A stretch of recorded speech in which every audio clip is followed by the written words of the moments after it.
Live from Rialto, California, Mark Flores presents the Pay-Per-View Wrestling Podcast. Tonight's topic, Backlash 2016 and CM Punk's UFC Cameo, all being discussed here on the Pay-Per-View Wrestling Podcast. Now here's your host, Mark Flores.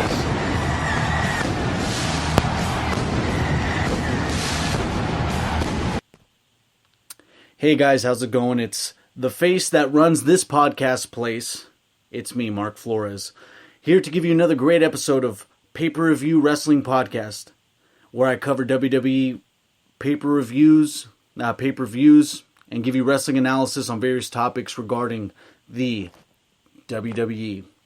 First and foremost, I want to get the commercials out of the way. Tonight's Pay-Per-View Wrestling Podcast is brought to you by none other than my sponsor, Game Swappers. Game Swappers, buy, sell, and trade your retro games and next-gen consoles. That's PS4 and Xbox One. You can come into contact with Game Swappers via Instagram at GAMESWAPPERS. That's GAMESWAPPERS. Game Swappers, buy, sell, and trade. Keep in mind, guys, that if you do share the Pay-Per-View Wrestling Podcast, Retro Collecting 101, or the very hilarious Mark and Andre show, you'll be able to get 10% off towards your retro game purchases simply by sharing the show. All you have to do is take a screenshot of the show you shared and show anyone on staff at Game Swappers, or you can actually do the same via direct message to Game Swappers on their Instagram. And then you'll be able to get 10% off towards your retro game purchases. You'll also be able to get 10% more towards your retro game trade-ins simply by doing the same that I just described. Anyway, guys, we're here to discuss Backlash 2016, SmackDown's first exclusive pay-per-view after the brand split. After brand split 2.0, the first experiment happened about 2010, 2011.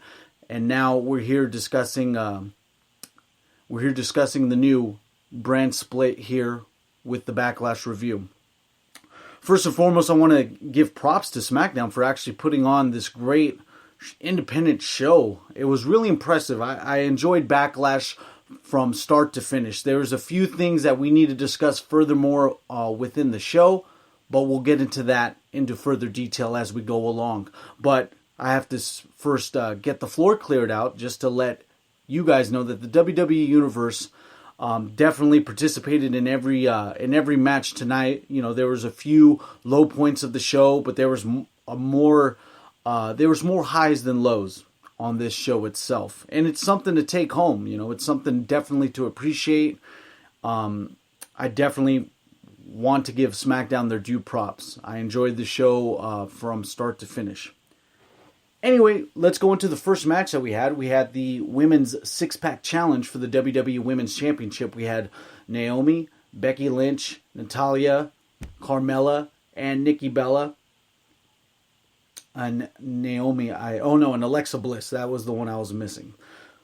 The beginning, this introductory match to Backlash 2016 was a rather impressive one.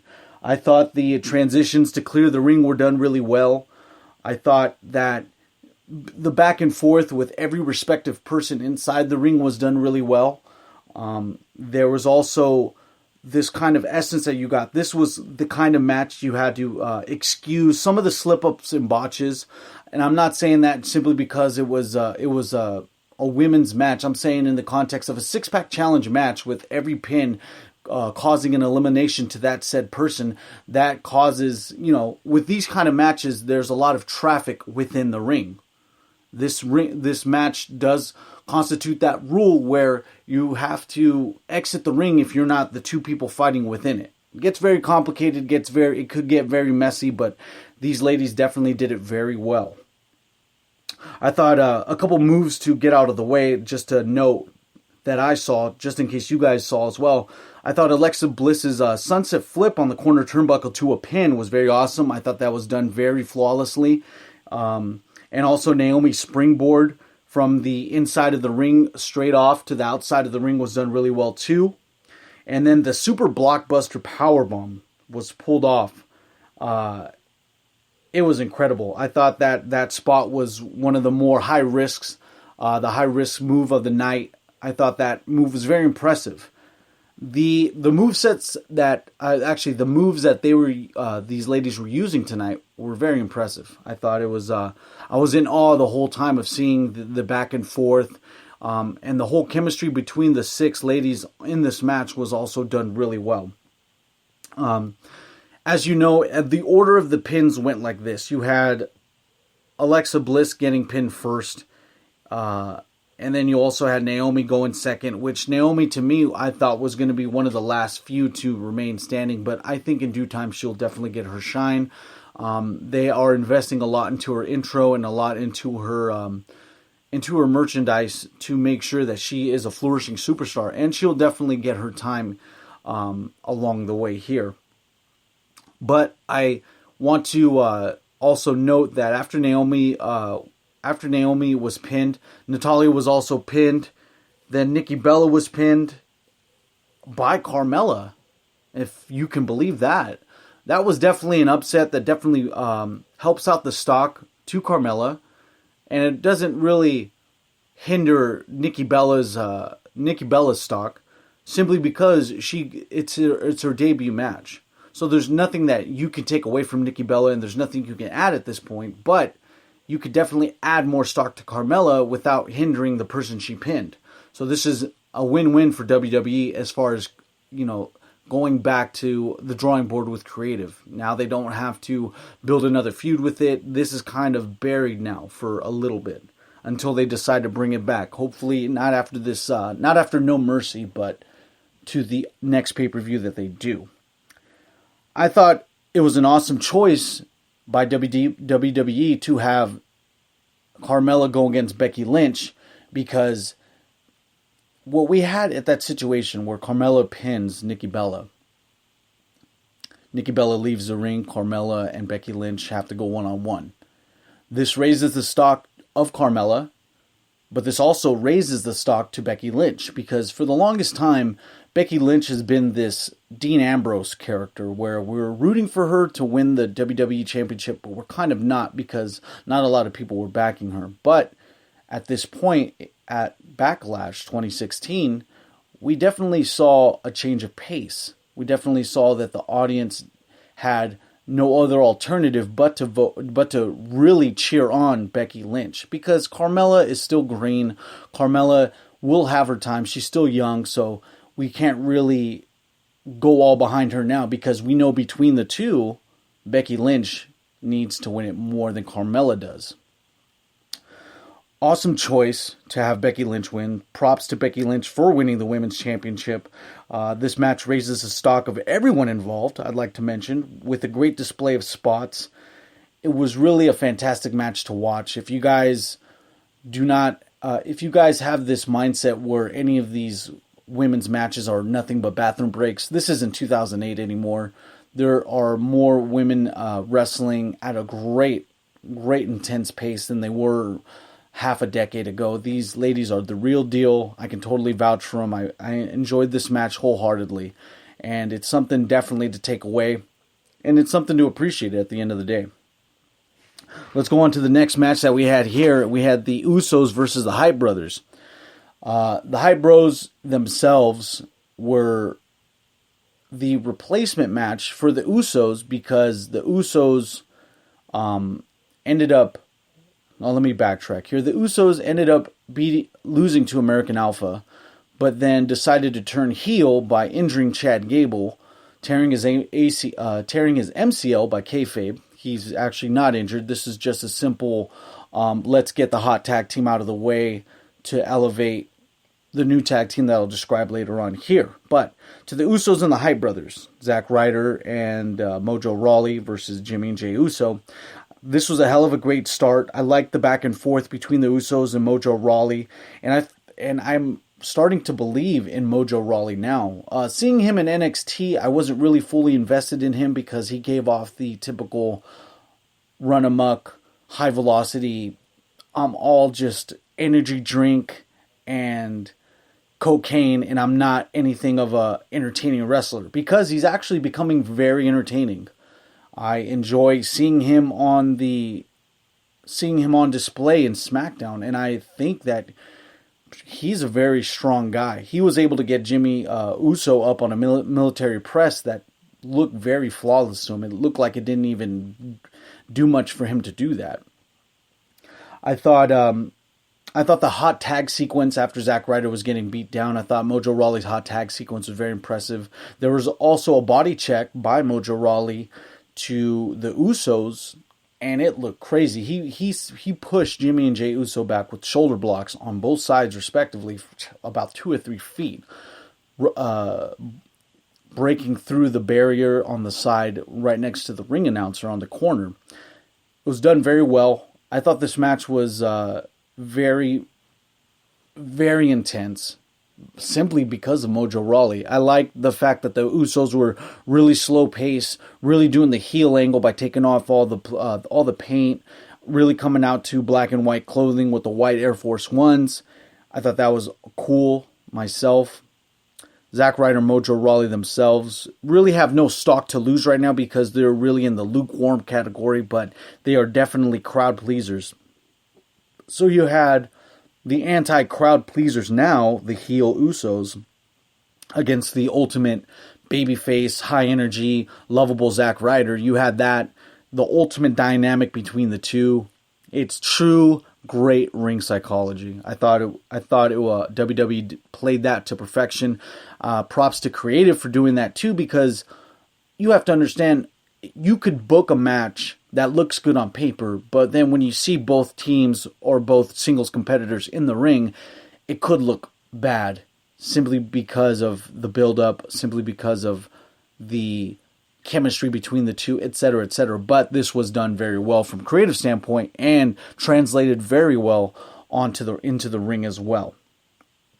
The Usos end up winning as expected, because if Zack Ryder and Mojo Rawley ended up advancing, there would be 2 baby faces to battle off for the SmackDown Tag Team Championships, and you don't want to do that at all as a booker yourself. At the end of the day, this match doesn't necessarily do anything to both teams negatively. I thought it was a positive experience for the Usos to raise their stock a little bit by taking the W, and I think the Hype Brothers will definitely not flounder in the WWE, the SmackDown roster, because they are very entertaining to watch. So I expect them to battle for the tag team championships and a little down the way, but the Usos are still on the target for the face championships that I'll describe later today. The Intercontinental Championship match. You had The Miz versus Dolph Ziggler. To bring more emphasis to this match, you had The Miz, who's coming off of day 141, one of the best promos I've seen in the last 3 years, actually come to a complete halt on the previous SmackDown before the very last SmackDown before this Backlash. And I thought that this promo was just going to be for nothing. But before the match, The Miz's music plays to grant him entrance to the ring, but then all you see is a cutscene in the back room with him and Daniel Bryan. The Miz says to Daniel Bryan, "Look, I'll bring you a basic synopsis of what he said." He looks to Daniel Bryan as like, "You know what? I'm gonna go out there and do what you want to do with the title that you had last, and I'm gonna go out there and retain the title." Basically shooting shit onto Daniel Bryan. It's still a work nonetheless, but it made it still look shoot style because it was last minute. But then, so Miz comes out, Dolph Ziggler comes out. They have this match. Any match with Dolph Ziggler involved and The Miz is going to be a great match, but the back and forth that they had was definitely done really well. This match serves as a platform to get Miz the heel heat that he needs to possibly set something up with Daniel Bryan himself. I know that Dolph Ziggler's basically, at this point, not really going to have any more championship opportunities. I think that he's not going to up his contract when it comes up, I think in 2016 or early 2017. I don't think he really wants to do this anymore. He's also been on Twitter a long time describing that he wants to try a career in stand-up comedy. Good for him. But this does, from what I've just said, this doesn't take away anything of what Dolph Ziggler can do in the ring, because he definitely put on a show tonight, doing the same routine, the babyface Dolph routine, where he sells a lot, gets the crowd going on with him, and I thought it was done really well. But at the end of the day, we all knew what was going to happen, because from the last pay-per-view, you had the last pay-per-view at SummerSlam, you had Dolph Ziggler going up against Dean Ambrose, and that went to nothing. And then immediately, Dolph Ziggler shot into a feud with The Miz in only 3.5 weeks' time, and here you are with Dolph Ziggler taking one of his many championship opportunity losses against The Miz at this point. The Miz is on a roller coaster ride with this Intercontinental title. Right now, he's riding the peak of this Intercontinental defense. I hope that he goes a little longer, but I need more heat on him. I need a lot of heel heat onto The Miz. And the reason why is that with all that being pulled off, you're going to have the ultimate babyface, whether that's Apollo Crews or whoever it may be, take it over at a major pay-per-view. The Miz's relinquishment of the Intercontinental title will happen at a major pay-per-view. I don't think it will happen at these low-level SmackDown exclusive pay-per-views for now.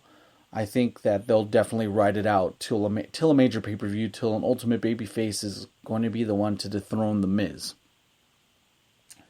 I like Dolph Ziggler. I just know that at this point, there's pretty much nothing WWE can do to make sure that he goes out probably with a bang, because I don't see him renewing any contract, and I don't see WWE fully investing in a Dolph Ziggler anymore. I think that ship has sailed quite a long time ago. The next match we had on the docket here, we had Bray Wyatt versus originally scheduled Randy Orton. And I say originally scheduled. Earlier in the day, a couple hours before Backlash, it was reported that Randy Orton wasn't going to be able to perform. This is mainly in cause of what happened with the not the blade job, but the actual hard elbow delivered to him by Brock Lesnar. So now Randy Orton is not able to perform against Bray Wyatt. So who do they bring in? Bray Wyatt goes into the ring, requests that an immediate 10 count be performed. The match still goes on. Charles Robinson counts to 10, announces Bray Wyatt the winner, and Bray Wyatt thinks he's not going to perform the rest of the night. But wait, there's actually a surprise by the announcer. The announcer says that there's going to be someone else competing against him. And then it's Kane. Kane comes out. It now becomes a no disqualification match. So they're going to the outside parts of the ring. They're ripping each other's heads off. It just gets crazy. And there's also this big spot by Bray Wyatt on the end announce table. He does a senton, a running senton onto Kane, and the announcer table breaks. It gets really incredible to see that. I enjoy seeing Kane still perform, and I'm glad that WWE was able to call an audible so quick and able to get Kane suited up. But I really can't harp enough about that. Like, you have to understand that in the wrestling business, quick audibles have to be performed, but they have to be performed really well. Yes, I could say that, WWE could have screwed up big time and have Bray Wyatt face Tyler Breeze or some low-level mid-carder. No, they realized in the back, they were like, well, we need someone that can actually get the crowd to pop. We need someone that, we need a babyface that can actually try to elevate the card somehow without, we need an equal transfer here. We need someone with as much stock as Randy Orton to make sure that Bray Wyatt has an opponent that is of equal, is an equal tier, if you will. So we definitely wanted to see that. So it definitely happened. We saw Kane end up taking the W against Bray Wyatt, which to my surprise. But the thing that saves Bray Wyatt from his stock in the WWE, his star power diminishing, is the fact that the guy can cut a hell of a promo. This Bray Wyatt himself is able to cut a promo so good that everyone believes it every single time. It hasn't wavered because he's taken key losses at key pay-per-views, but he's still able to pull off the same dialogue. Well, not the same dialogue, but he's able to use the same gimmick, and he's able to convince people that he's manipulating the story to his will. And that's the incredible part.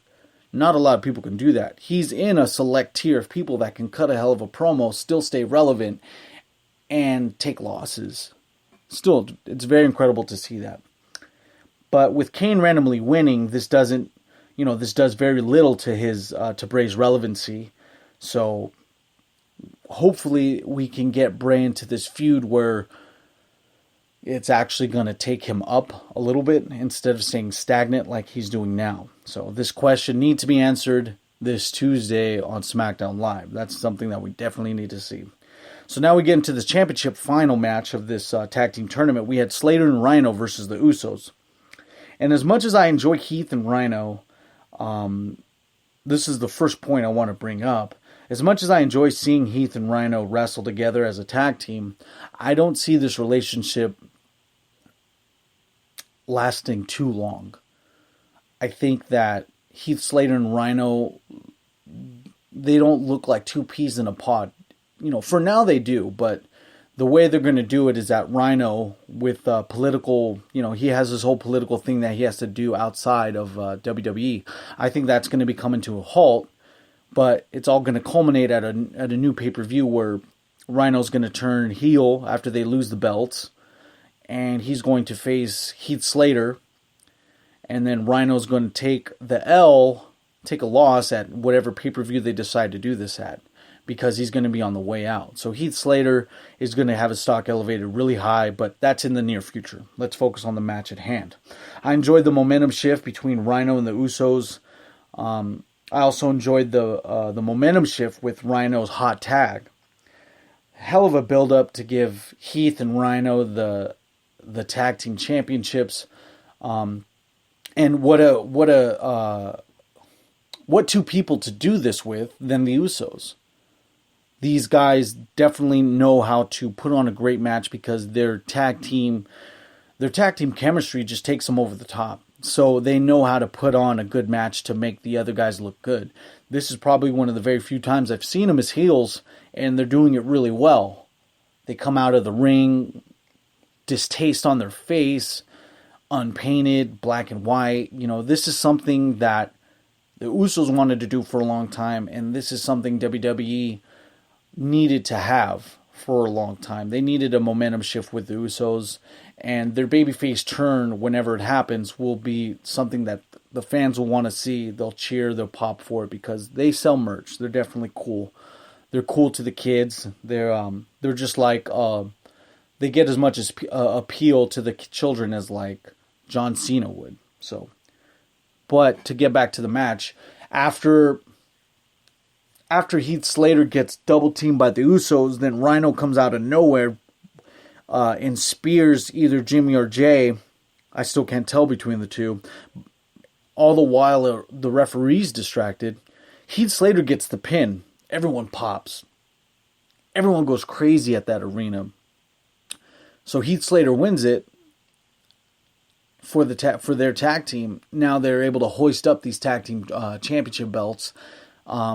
The announcer comes in, and then Heath Slater cuts a great promo.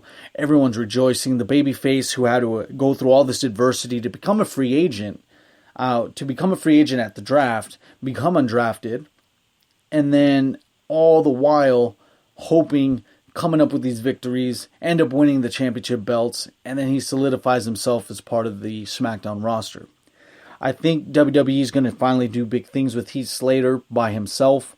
So let's hope for that at the end of the day. But nonetheless, I want to give props to Rhino and Heath Slater for winning the WWE Championship belts. The WWE Tag Team Championship belts. So the next match that we had on task here, AJ Styles versus Dean Ambrose. AJ Styles is coming off a win at SummerSlam against John Cena. He's now dubbed himself... He dubs himself with many nicknames. He's the Phenomenal One, but he's also given himself the self-appointed title of the face that runs the place. And on the other side of this match card, you had Dean Ambrose winning against Dolph Ziggler, retaining his championship.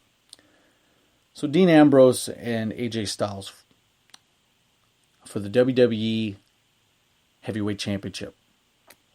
Dean Ambrose, to me, let me get this out of the way first, was always, to me, as a placeholder champion. Since Roman Reigns is on punishment and Seth Rollins is on Raw, you had to find an interim guy to win this and to take it to SmackDown to lose it to someone of an upper tier. So, let's go into this match.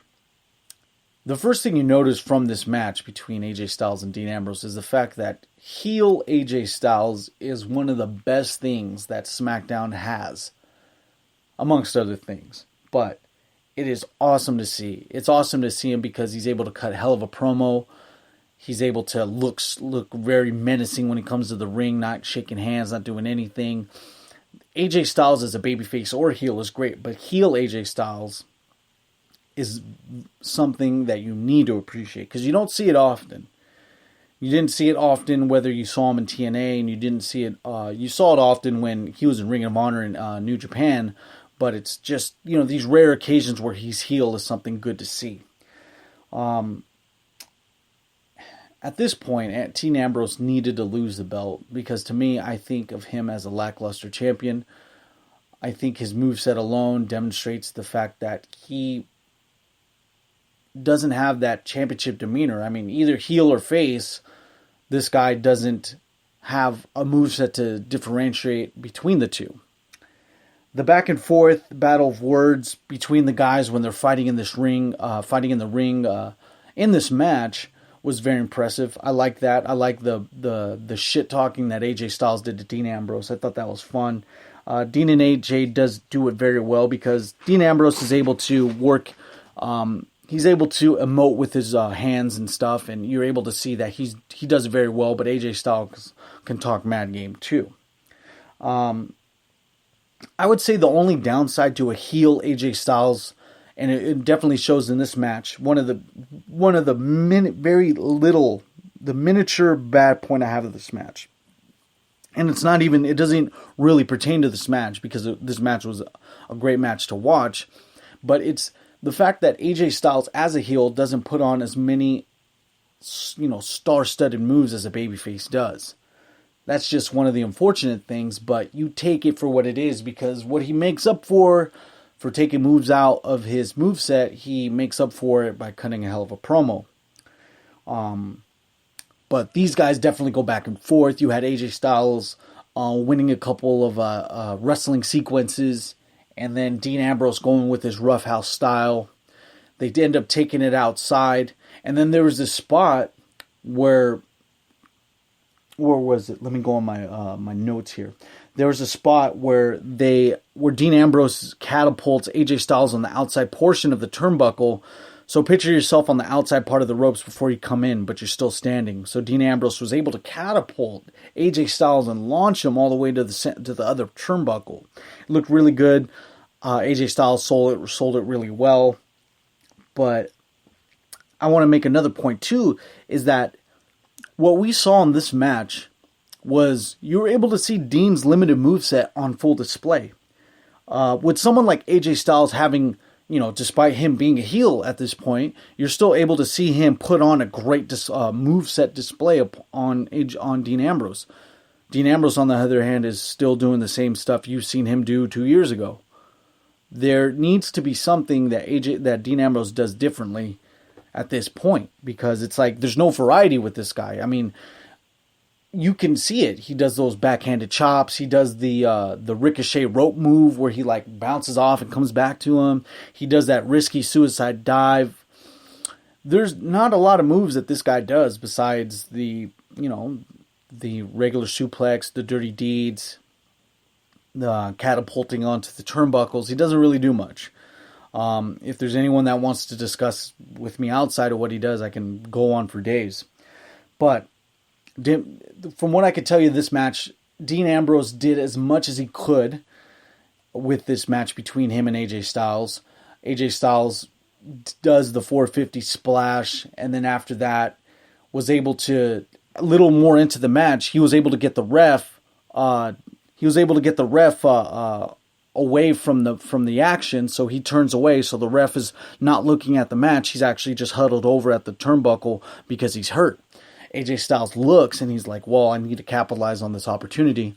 Does the typical heel thing that heels do, groin shot to Dean Ambrose, but he lets us walk away with something to go home to, and he gives us the Styles Clash. He Styles Clashes him right on the mat, flips over Dean Ambrose, gets the 1, 2, 3. AJ Styles is the new WWE Heavyweight Champion. And it's something fantastic to say because, like I mentioned, if you guys follow me on Instagram at Mark F's Modern Life, you're able to see, it's to say that AJ Styles was going to be in the WWE ring hoisting a WWE championship in 2016. If I told you that in 2015 before the rumors came around that he signed, you would have told me I was full of shit. But now we actually have that, and it's great to see. It's something to enjoy. This guy will elevate SmackDown and the title for a couple of years to come. That's the unfortunate thing to say, simply because he's in the twilight of his career, but he keeps himself in good shape. So I know a lot of people like Jim Cornette and Jim Ross definitely still like AJ Styles. They definitely like the way he works and stuff, and they know that he doesn't cause any trouble. I know if Cornette and Jim Ross can vouch for him, I'll definitely vouch for him, and I've always been a big fan of AJ Styles. I unfortunately had the privilege of learning about him late, and I had to look back at his matches in TNA and everything, but I'm a huge fan now. Like, I'm still working on trying to find his TNA box set where it shows all his great matches in TNA, so I'm still working on that, but that's neither here nor there. Big props to Dean Ambrose for doing his best to stay with AJ Styles this whole match. I don't know where Dean Ambrose goes from here. I know for sure that everyone has that sigh of relief because now we actually have a champion we can definitely go home to, a heel AJ Styles. Hopefully with this and the club of Gallows and Anderson actually winning the titles, they actually form the Bullet Club sometime soon. I'm still hoping for that because the merch for that, the merch for the club will go crazy. But anyway, I'm rambling on. Let's go into this next topic of CM Punk of the UFC. He tried against Mickey Gall. CM Punk tried. The beginning where he actually comes out to Cult of Personality by Living Color was fun. I think that was crazy to see. I was with my friends watching it at a local bar, and I was going crazy for it. Everyone was going nuts for it. All the wrestling fans came out, and I was able to see that by them clapping and being very receptive to him. Everyone was talking about it. I think this is CM Punk's a good draw for the UFC. And I think it was done very well. I think all the build-up was done very well. It's 2 years in the making, so this was something that we needed to see for quite a long time. So now, introductions are all gone. All the introductions are all done. The announcing's all done. Now the fight starts. 10 seconds within this fight, you realize that CM Punk should not be in a UFC ring. He gets pounded by Mikey Gall. He ends up, CM Punk comes up to Mikey Gall and ends up getting a shoot tackle, ends up getting shot down with the tackle. They end up going tussling outside of the ring, and around the 1 and a 1.5 minute mark, CM Punk taps out. it's something that we kind of thought was going to happen, but us as wrestling fans didn't think it was going to happen. Sure, all the UFC bros were all like, yeah, dude, we got to show all those WWE guys something. But to me, you have to commend people for going to the UFC to try something like this. Punk I think he's about 36, 38 years old, doesn't have much left in the tank as far as going in with the big boys in the octagon. But it's definitely, you need to make sure that you have the proper training for this. You just can't do this without with months of training. Hell, if he didn't have years of training, he'd probably be still unconscious at this point. You take a risk in the UFC by going in the octagon. You have the risk of dying in that ring, depending on what happens. But with that being said, CM Punk did something that a lot of people will not be able to say. To go in and try to tussle with the best. He did in the WWE. He figured, why not do it in the UFC? You can't hate him for that. You definitely can't knock him for that at all. He's a brave guy. I wish he heads back to the WWE, but I don't think that's happening because he definitely wants to try again. I don't think that the UFC wants to do that again because it looked very bad. Ratings-wise, it was good. Financial, he gets paid. I think CM Punk got paid $2,500, so that's good. I also think that CM Punk himself needs to look back real quick and see where he can start off to actually flourish in this mixed martial arts career that he wants to do. I think he's a brave guy. I love CM Punk to death. I think I enjoyed the Summer of Punk when I look back at it. And for a little piece of trivia for some of you that don't know, the first time I got back into wrestling after I left about 2006, 2005, I ended up randomly watching a Monday Night Raw, and I was able to get the privilege of watching CM Punk's pipe bomb happen live. And to me, that was cool. I was like, whoa, this guy I saw back in ECW with long hair wasn't cool. But then he was at this point, laying down a pipe bomb on John Cena. Still to this day, people describe whether it's a shoot or a work. But that was cool to me. And long story short, I ended up reliving the Summer of Punk when I really got back into wrestling about early 2013, 2014. And now I just, I look back at those every time I need to kill time because it's still cool to see. It still gives you chills down the spine. CM Punk needs to find his zen mixed martial arts wise. And I don't think the UFC was a good starting point because you immediately have been exploited. But I'm glad to see that I'm glad to see that CM Punk did something that a lot of people do not want to do, and that's achieve their dreams. Anyway, I want to end this pay-per-view wrestling podcast by letting you guys know that the pay-per-view wrestling podcast was brought to you by my proud sponsor, Game Swappers. Game Swappers, buy, sell, and trade your retro games and next-gen consoles. That's PS4 and Xbox One. You could come in contact with Game Swappers via Instagram at GAMESWAPPERS. That's GAMESWAPPERS. Game Swappers, buy, sell, and trade. All right, guys, you guys have a good night. This has been the Pay-Per-View Wrestling Podcast, Backlash 2016 Review.